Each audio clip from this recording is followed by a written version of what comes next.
खिड़की के पास खड़ी सिमरन सोच रही थी, भाई दूज आने वाली है। पर इस बार न तो माँ ने फोन करके भैया के आने की बात कही और न ही मुझे आने को बोला। ऐसा कैसे हो सकता है? हे भगवान, बस ठीक हो सब कुछ। अपनी सास से बोली, माँ जी मुझे बहुत डर लग रहा है, पता नहीं क्या हो गया मुझे, कैसे भूल गए इस बार। सास ने इजाजत देते हुए कहा, कोई बात नहीं बेटा, तुम एक बार खुद जाकर देख आओ। सास की आज्ञा मिलने भर की देर थी कि सिमरन अपने पति के साथ मायके आ पहुंची। इस बार घर के अंदर कदम रखते ही उसे सब कुछ बदला सा महसूस हुआ। पहले जहां उसे देखते ही माँ पिताजी के चेहरे खुशी से खिल उठते थे, इस बार उन पर परेशानी की झलक साफ दिखाई दे रही थी। पहले भाभी उसे देखते ही दौड़ी चली आती और प्यार से गले लगा लेती थी, पर इस बार दूर से ही एक हल्की सी मुस्कान दे डाली। भैया भी ज्यादा खुश नहीं दिखे। सिमरन ने जैसे तैसे एक रात बिताई, परंतु अगले दिन जैसे ही उसके पति उसे मायके छोड़ वापस गए, उसने अपनी माँ से बात की। तब उन्होंने बताया, इस बार भैया का काम बिल्कुल बंद हो गया, ऊपर से और समस्याएं, बस इसी वजह से तेरे भैया को तेरे घर भी न भेज सकी। सिमरन बोली, कोई बात नहीं माँ, ये मुश्किल दिन भी जल्दी निकल जाएंगे, आप चिंता मत करो।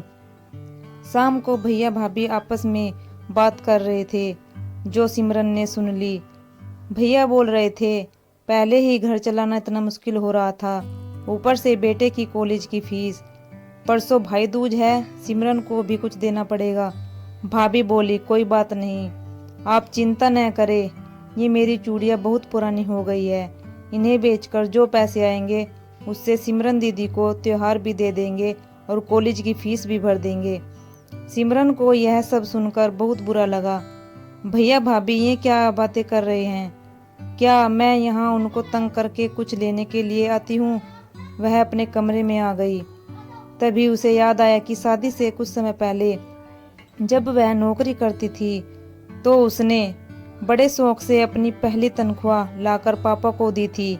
तब पापा ने कहा था, ये पैसे अपने पास ही रख ले बेटा, मुश्किल वक्त में काम आएंगे। इसके बाद वह हर महीने अपनी सारी तनख्वाह बैंक में जमा करवाती रही। शादी के बाद जब भी मायके आई तो माँ ने उसे पैसे निकलवाने को कहा, पर सिमरन हर बार कह देती थी कि अभी मुझे जरूरत नहीं। पर आज उन पैसों की उसके परिवार को जरूरत है। वह अगले दिन ही सुबह भतीजे को लेकर बैंक गई और सारे पैसे निकलवाकर पहले भतीजे की कॉलेज की फीस जमा की और फिर घर का जरूरी सामान खरीद कर घर वापस आ गई। अगले दिन जब भैया का टीका किया तो भैया ने भरी आंखों से उसके हाथ 100 का नोट रखा। सिमरन मना करने लगी तो भैया बोले, ये तो शगुन है, पगली मना मत कर। सिमरन बोली, भैया बेटियां मायके शगुन के नाम पर कुछ लेने नहीं बल्कि अपने माँ बाप की अच्छी सेहत की कामना करने, भैया भाभी को माँ बाप की सेवा करते देख ढेरों दुआएं देने और बड़े होते भतीजे भतीजियों की नज़र उतारने आती है। जितनी बार मायके की दहलीज पार करती है, ईश्वर से उस दहलीज की सलामती की दुआएं मांगती है। जब मुझे देख माँ पापा के चेहरे पर रौनक आ जाती है, भाभी दौड़कर गले लगाती है, आप लाड़ लड़ाते हो, मुझे मेरा सुकून मिल जाता है। अगले दिन सिमरन ने मायके से विदा लेकर ससुराल जाने के लिए जैसे ही दहलीज के पार कदम रखा कि भैया का फोन बज उठा। उन्हें अपने व्यापार के लिए बहुत बड़ा ऑर्डर मिला था। मैं सोचने लगे, सचमुच बहन बेटियां मायके कुछ लेने नहीं बल्कि अपनी बेशकीमती दुआएं देने आती है। जब वे घर की दहलीज पार कर अंदर आती है तो बरकत भी अपने आप भीतर चली आती है। हर बहन बेटी के दिल की तमन्ना होती है कि उसका मायका हमेशा खुशहाल रहे और तरक्की करे। मायके की खुशहाली देख उसके अंदर एक अलग ही ताकत भर जाती है, जिससे उसके अपने जीवन में पेश आने वाली मुश्किलों का वो डटकर सामना कर पाती है। भैया की आंखों से खुशी के आंसू बहने लगे। सो थैंक्स दोस्तों, आई होप आपको वीडियो अच्छा लगा होगा।